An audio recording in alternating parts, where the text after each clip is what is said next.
Over the last 2 weeks, the question of how much an MP's spare time is worth has been high on the Westminster agenda. Do you have a daily rate at the moment? I do, yes. It's 10,000 sterling. But I would do anything less than for about $10,000 a month. Dollars or pounds? Well, pounds sterling. The campaign group, led by donkeys, posed as a South Korean company and targeted a number of MPs to see if they'd like to join their board. 5 Tory MPs were caught up in the sting, including the former Health Secretary, Matt Hancock, and the former Chancellor, Kwasi Kwarteng, who not only agreed, but suggested astronomical rates for their services. But the most incredible part about that scandal is the fact that actually none of it was against parliamentary rules. With a whiff of sleaze still hanging in the air and public anger rising, little did the Conservative Party know that a much bigger scandal was on the horizon. And this time, the MP in question appeared to be willing to break parliamentary rules.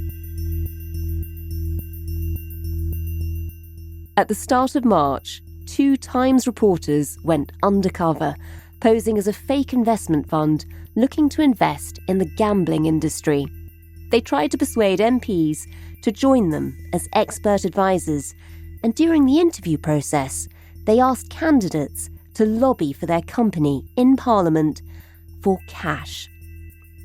In an exclusive Times investigation, some of the MPs turned them down, but one was willing to provide exclusive Westminster access. PR agencies are absolutely great. They have established set of contacts, they know how to work the room, etc. The one thing they don't have is direct access to a government minister. You're listening to Stories of Our Times from The Times and The Sunday Times. I'm Manveen Rana. Today, cash for access. The Times investigates.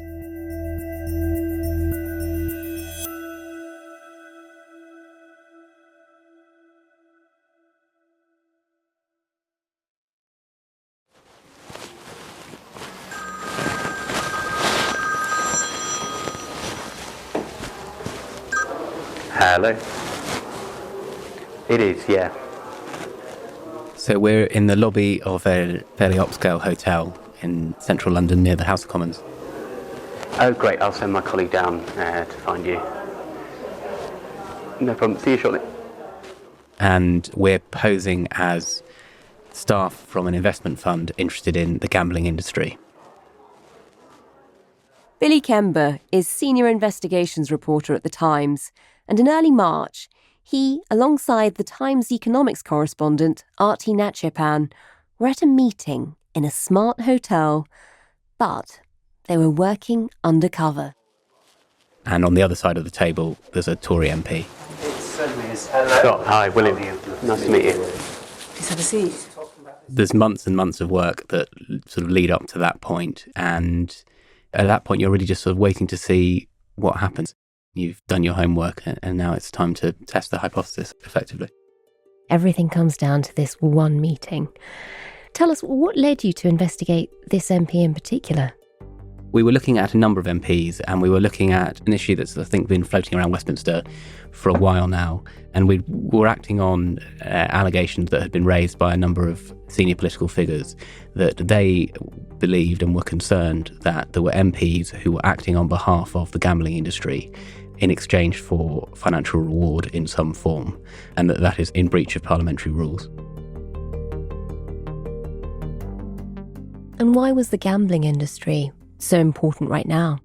So we're about 2 and a bit years into a major review of gambling laws, the first time that those laws have been looked at since 2005. And since then, as you might imagine, a lot has changed. The advent of the smartphone has led to an explosion in online gambling in particular.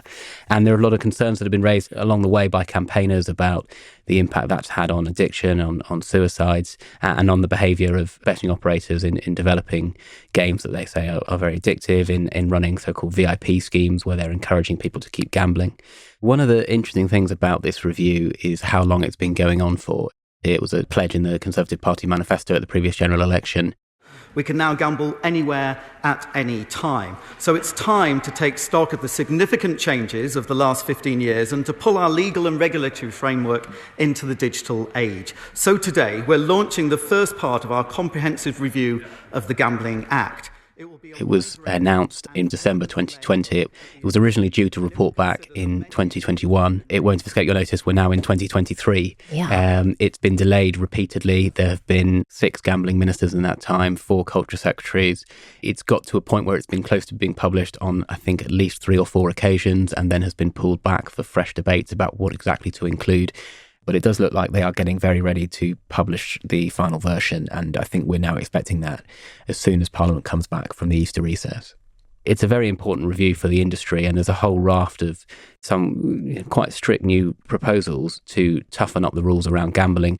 And alongside that, there's been a really extensive lobbying campaign, both by the industry and also on the side of campaigners who view this quite reasonably as an opportunity to have a real impact to protect against gambling harm. And it's the lobbying part of that process that you were particularly interested in. It was, yeah. So we had information or certainly allegations that MPs were taking payment or receiving financial reward in exchange for the way that they were acting on this issue in advocating in the interest of the industry to water down some of these proposals. And there was concerns about what was going on behind the scenes in the corridors of power that you can't see from the outside, that your average voter would never know about. You had a sense that there was probably some lobbying going on amongst MPs around the gambling industry ahead of this legislation. Mm-hmm. You said months of work go into that one meeting. At what point do you think the only way we're going to get to the bottom of this is by going undercover? How easy a decision is that? So it's not an easy decision at all, and that is really why it takes as long as it does. And what we had was a huge wealth of evidence of suspicion that this is what was happening. But what we didn't have is people that were in a position to confirm that this is what was going on. And, if I rang up one of these MPs and said, "Hi, I'm a reporter from The Times. Can you tell me about the financial reward you've been receiving and the effect that's had on your behaviour in Parliament in a way that contravenes the rules?" Obviously, they're not going to tell me. Funnily enough, they're not opening up. I think that's when they hang up. Yes, I think so too. At that point, the kind of only way to then test this evidence is to go undercover, to pose as investors in this industry who are looking for insight and influence, and to see what comes back. So tell me about that. When you decide to go undercover, how do you do it? So we presented ourselves as a company called Tar Partners, which we said had been set up as a family office by an Indian businessman a number of years earlier, was now expanding in London and was interested in investing in the betting and gaming sector in particular, and was concerned about this uncertainty that exists at the moment as this white paper review continues in terms of what regulations are going to be brought forward, and wanted some insights and behind the scenes knowledge about that, and potentially to try and influence that in ways that would benefit the investments we already had and were looking at making.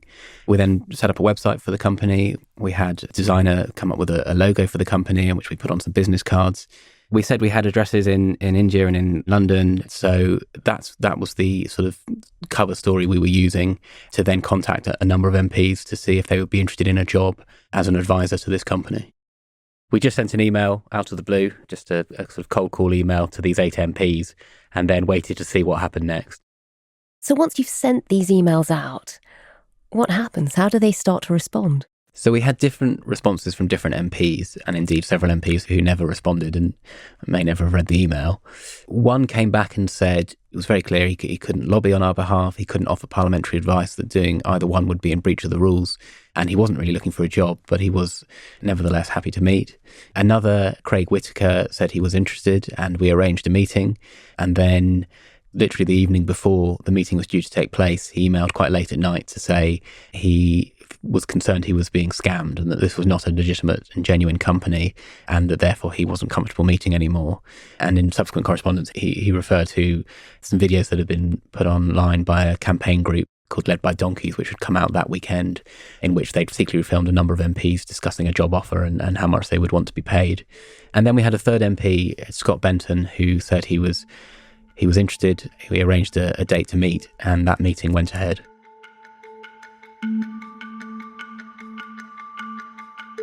And tell us about him. Who is Scott Benton?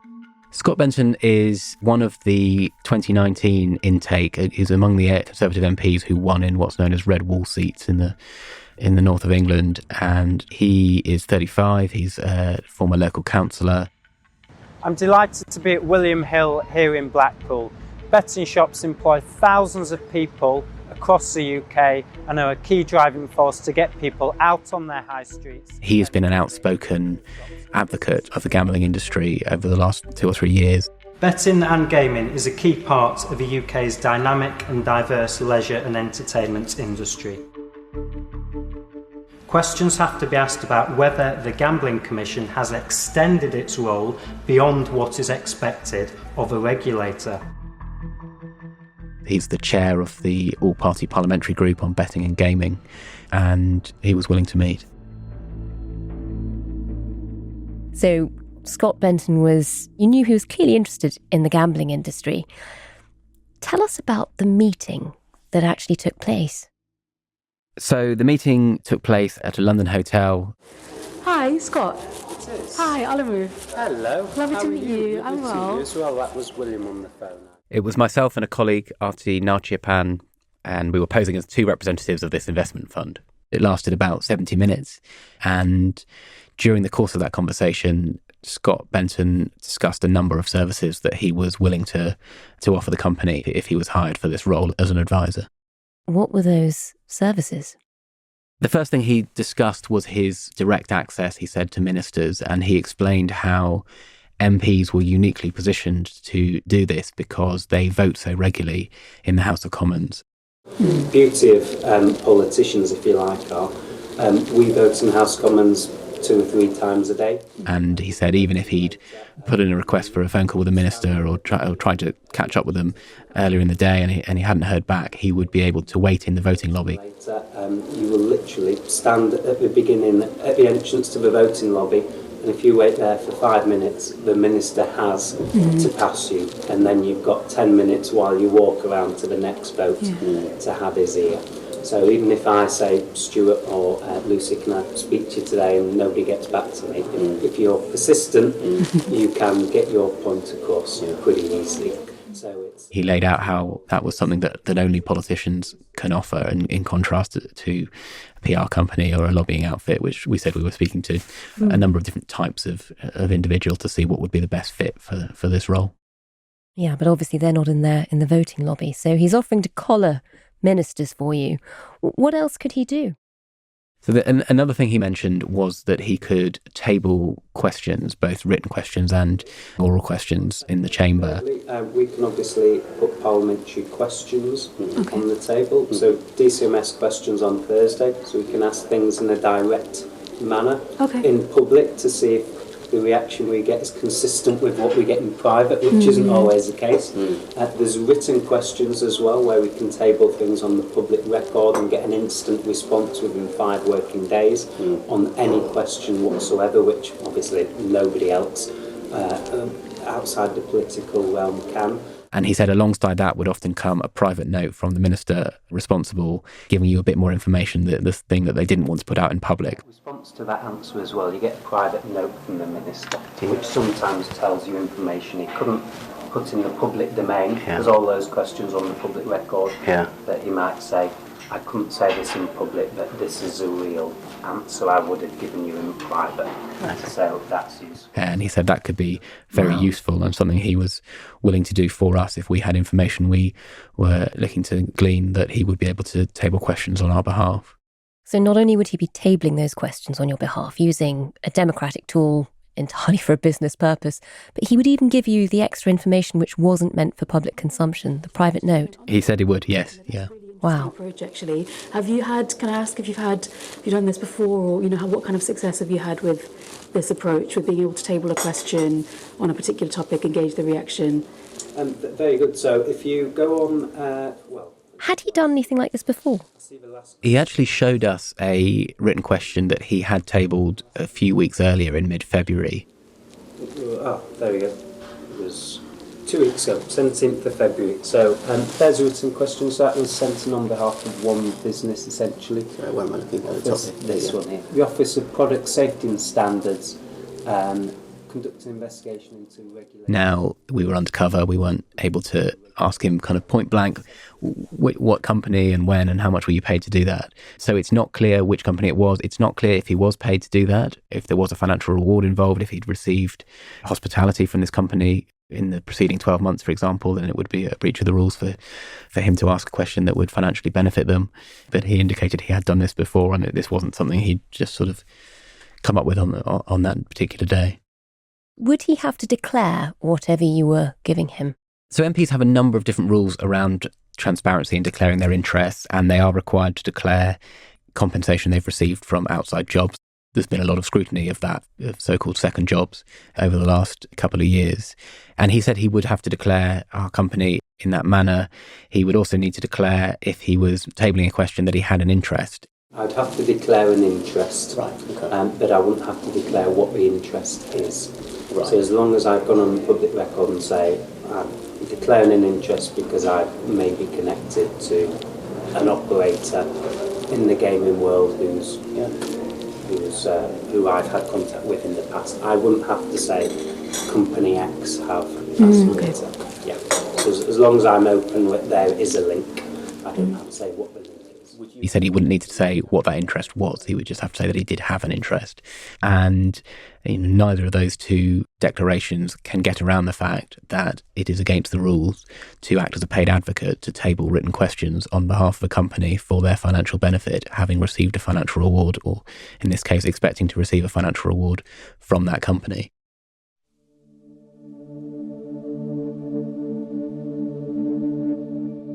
So this is an MP who is now offering to table questions for you in Parliament, to collar ministers when he goes to vote and speak to them on your behalf, and even to provide you with private information that he gets from ministers, not for public consumption, that will be of benefit to you. And all of this he would be paid for if he took on this role. That sounds pretty serious. He appeared to have a complete disregard for the rules that prevent exactly this behaviour. And that wasn't all. There were several other things he said he was willing to do.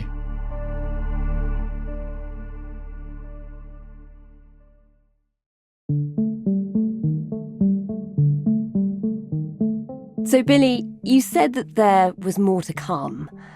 What else did Scott Benton say to you? So we asked him, we were talking about our desire to have behind-the-scenes information, to have insight into what was going on in the corridors of power before decisions were announced. And we asked him whether he would be able to leak us a copy of the white paper itself before it was made public.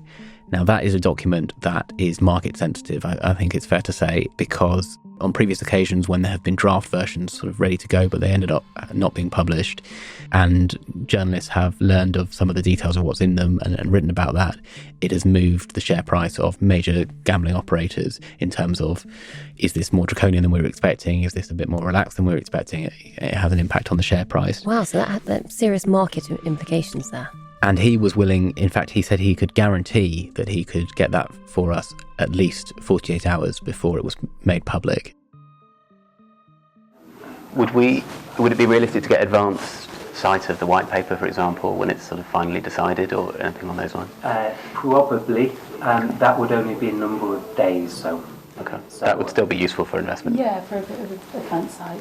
Absolutely, I could guarantee you would get that within 48 hours of publication, for example. Before publication? Yeah, I would just make a song and dance and making sure that happened. Great, okay. He said he would make a song and a dance internally to make sure he got a copy of it.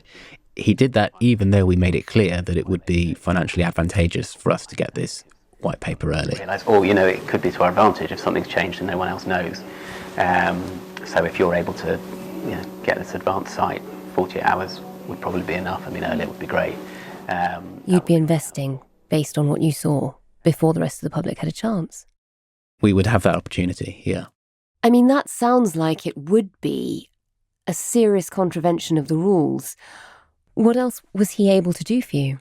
So he also talked about how it's sort of an insight really, I think, into how kind of lobbying really works in practice. He talks about there being a group of friendly and like-minded colleagues who he could call in favours with. But I've supported other colleagues' particular asks in meetings when they've spoken to company X, Y and Z, and I'm sure they would return the favour as well. Right. So there's a broad base of colleagues who can sort of settle behind a coherent number. Both in terms of helping us to build support for whatever our particular policy goals were amongst a group of MPs, perhaps. So if you wanted a private meeting, if you wanted to speak to as many colleagues as possible, I'm chair of the Betting and Gaming parliamentary group, so we could essentially reconvene convene a meeting of that group, and you'd have the floor to speak about whatever you wanted to colleagues. If you wanted to do it over lunch, if you wanted to do it over dinner, whatever that was, just smaller groups. An event with the APPG, he offered to host a dinner in the House of Commons. To a larger number, however that format wanted. Right. But also in terms of pushing for information, asking questions, intervening in debates, those sorts of areas. One of the things we discussed was that a good way to win support amongst MPs was through the use of corporate hospitality. I mean, certainly in India, with the office regularly takes people out to the cricket or to the races or whatever it might be, and it's quite a nice environment for people to kind of have a nice time, and you can kind of chat to them while they're there. Is that a good way of... That's what most companies tend to do actually in the industry. So it's Cheltenham next week. Oh yeah. You'll be aware of. So we were speaking, I think it was a week before the Cheltenham Horse Racing Festival, and he said a lot of companies would take a box there or would host a dinner there and would invite MPs. Cheltenham or a room or have a dinner or whatever, and then just speak to people when they're having a drink or a glass of wine or that type. And is it quite easy to get people along to that? Presumably people like a day at the races. Very, very easy.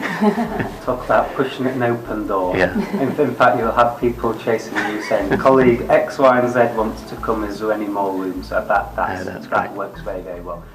Wow, and is this something that he himself was making use of quite a lot? So Scott Benton has declared, I think, in the region of £8,600 worth of hospitality in the last 2 years alone. That has been paid for by the gambling industry or there's a lobbying organisation or a sort of trade group that is also involved in this sector. That includes tickets to Ascot, to Wimbledon. He's been to the Brits. I think he went to 2 matches at the European Championships. So he has a track record of accepting hospitality. And in fact, he suggested that his public register of hospitality he had accepted was only a partial picture of what he'd actually done. Oh, really? How does that work? So MPs are required to declare hospitality if it's got a value of at least £300, or if they've received more than £300 worth of hospitality from the same source in a calendar year.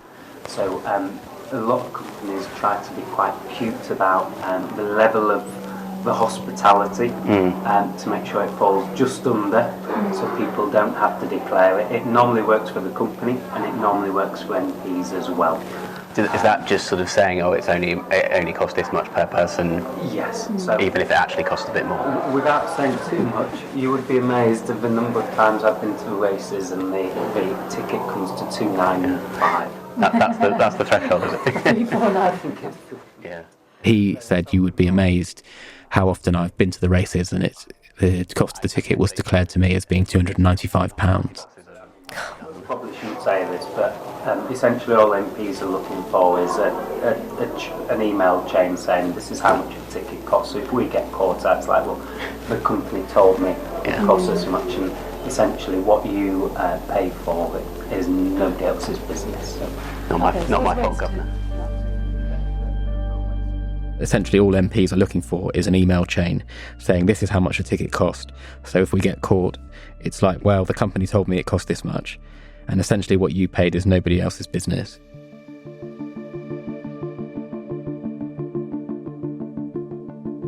And he was willing to do all of this for money. Mm-hmm. What sort of sums are we talking? So we'd said in our email to him, and the first email that we sent to all these MPs, that there would be generous compensation and potentially a role on the board of one of our portfolio companies down the line. When we raised the issue of fees with Scott and asked him what sort of amount he would be looking for. Would you have a figure in mind? What sort of compensation would you be looking for? I would leave that to you. He sort of demurred and said, I'd leave that to you. I wouldn't want to suggest a figure. I mean, we were thinking probably in the range of £2,000 to £4,000 a month, but I don't know if that sounds in the right ballpark for you. And we suggested a figure of £2,000 to £4,000 a month for 2 days' work per month, and he indicated that was agreeable to him. That was satisfactory.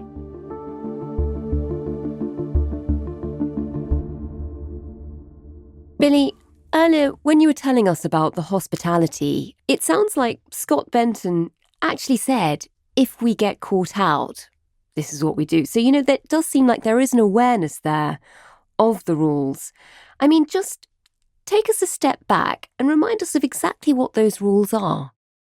So there are quite a few different rules that apply in different ways here. There are general principles, the Nolan Principles of Public Life, that were set out in the 1990s, I think in 1995, in response to the original Cash for Questions scandal, where 2 newspapers had found MPs who were willing to table questions in exchange for cash, which set out the principles that MPs are expected to abide by, which include things like selflessness, honesty, integrity, transparency. But there are also specific rules. So MPs have been prohibited for many years now from acting as paid advocates. And that means being paid lobbyists in Parliament, taking part in parliamentary proceedings, whether that be approaching ministers, intervening in debates, tabling questions, whatever it might be, for the benefit of a company or an individual who is paying them. Until quite recently, there was a small distinction within this whereby MPs were allowed to participate in meetings or debates on behalf of interest, but not to initiate them. But that distinction was removed. So that would mean if somebody else had called a meeting, or there was already a meeting taking place, they could turn up, yes, even though they were representing the interests of somebody who'd paid them effectively. Yeah, so they could participate but not initiate, exactly as you say. But that distinction was removed. That was one of a number of changes that has taken place quite recently in response to the Owen Paterson lobbying scandal. For 5 years, Mr Paterson earned more than £100,000 a year on top of his MP salary by consulting for 2 firms. Last week, the Parliamentary Standards Committee ruled he had lobbied for these firms in a, quote, egregious case of paid advocacy. Mr Paterson announced he would leave Parliament and the cruel world of politics at once. He maintains his innocence. Those rules were changed last year and came into effect at the start of March, which was just a few days before we met. But most of what he was suggesting would be a breach of the rules under the rules that have stood for many years, not the recent changes. So on every level, all of the things that he's offering seem to be directly against the rules. And some of these are rules that have just come in, which you'd assume he'd be aware of. There's been a lot of discussion in Parliament around them. He actually also explicitly mentioned second jobs and the scrutiny that there had been around second jobs at one point in the conversation. Would you, presumably you'd have to declare somewhere, would you, that sort of our entity is paying you and you're in a position with us, or is it you can keep it as vague as just something in the sector that I've got an interest in? No, I would have to declare if it's above a certain limit, MPs have to declare any outside income, which is a source of ongoing interest in Parliament, should we say, second jobs and all. I wouldn't be surprised if people find it dispiriting that this sort of behaviour seems to just recur and recur. In a response to this investigation, Scott Benton told The Times, "Last month, I was approached by a purported company offering me an expert advisory role. I met with 2 individuals claiming to represent the company to find out what this role entailed. After this meeting, I was asked to forward my CV and some other personal details. I did not do so as I was concerned that what was being asked of me was not within parliamentary rules. I contacted the Commons Registrar and the Parliamentary Standards Commissioner, who clarified these rules for me and had no further contact with the company. I did this before being made aware that the company did not exist and the individuals claiming to represent it were journalists." And Craig Whittaker, the MP who decided not to meet Billy because of his concerns over whether the business was legitimate, told The Times, "As I've already announced, I'm standing down at the next general election and looking at what is available for when I finish being an MP."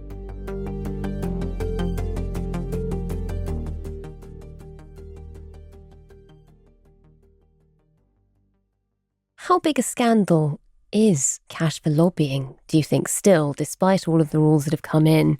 You know, it feels like this is one MP, but, you know, is this a symptom of a wider culture where rules are still being ignored? So I think the fact that we see this sort of issue come up kind of every few years in a slightly different guise shows that the rules have, even with the amendments that have occurred over the years, people have found ways around the rules or found things that skirt the rules or are grey areas. I think there's a wider public concern around MPs and lords making money from their job and therefore potentially acting in a way that is not in the best interests of their constituents. You know, we saw recently the Led by Donkeys Undercover sting. They weren't showing any rule breaking by MPs. MPs are allowed to have second jobs if they want, but I think, you know, we can see from the reaction that people were quite shocked that they were willing to do that, and that some of the sums that were being quoted for day rates were very high. I mean, you would assume being an MP, a full-time MP, would be a full-time job. You know, you mentioned the Led by Donkeys secret sting. This is a campaign group. I mean, just remind us of exactly how that worked and why that falls within the rules, whereas what you've done with your investigation is distinctly different. So this is, as you say, it's a campaign group. They're called Led by Donkeys, and they contacted MPs and said, we represent a South Korean company. We're looking for someone to sit on our board.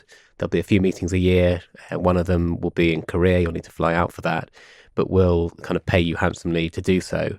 And that's not breaking any rules. You're allowed to have a second job as long as it doesn't involve lobbying on behalf of that company or advising them how to influence Parliament.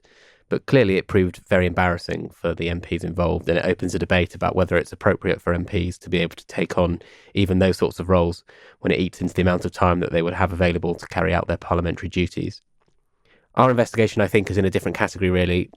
What happened with Scott Benton, what he outlined, if he were to have been hired and to have carried out those actions, would have been a clear breach of several parliamentary rules. Even him having the conversations is arguably a breach of a number of principles and a rule around integrity in public life and upholding the reputation of Parliament, and amounting, therefore, to improper conduct. And so that's why it's been referred to the Standards Commissioner, who will now investigate and will judge whether or not he's, in their view, he has broken these rules. And Billy, just remind us, what are the potential sanctions for breaching the rules or for being willing to breach the rules? So you can definitely be suspended from sitting in the Commons for a period. And I think in the past, sometimes that's been quite long. I think I remember one being 6 months and that MP just electing to resign. Constituencies now have an ability to recall their Member of Parliament. So that would give them a chance to elect a new MP. So then there would potentially be a vote. He could stand in that vote unless he's been prevented from standing, but that would give them a chance potentially to appoint a new MP. Otherwise, you know, we're expecting a general election a year and a bit from now, and you know, voters ultimately will have their say then.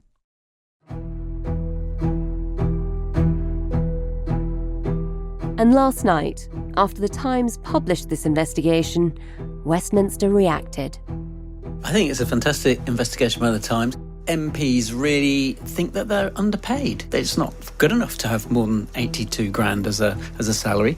He's just blown the lid on actually how it can work. And Angela Rana has tweeted about this story. She said, this Prime Minister is failing to deliver the integrity that he promised. Opposition parties are demanding that he has the whip withdrawn. Here's Steve Reid from Labour. Rishi Sunak needs to take action straight away, and he needs to suspend Scott Benton from the Conservative whip. Let me just bring you some breaking news. The breaking news in the last few minutes is that Scott Benton, the Conservative MP, has now had the party whip withdrawn. More coming up on that here on Times Radio.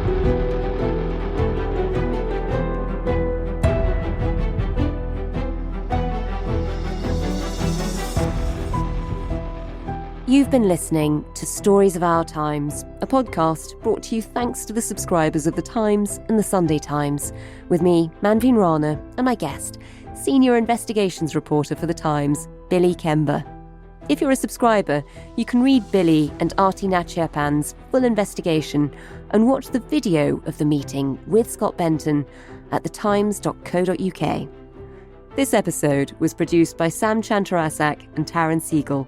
The executive producer today was James Shield, and sound design was by David Crackles. If you can, please do leave us a review wherever you get your podcasts. It'll help others to find us. And if you have a story that you think we should be covering, or you want to get in touch with any of your thoughts, please do email us at storiesofourtimes@thetimes.co.uk. Thanks for listening. See you tomorrow.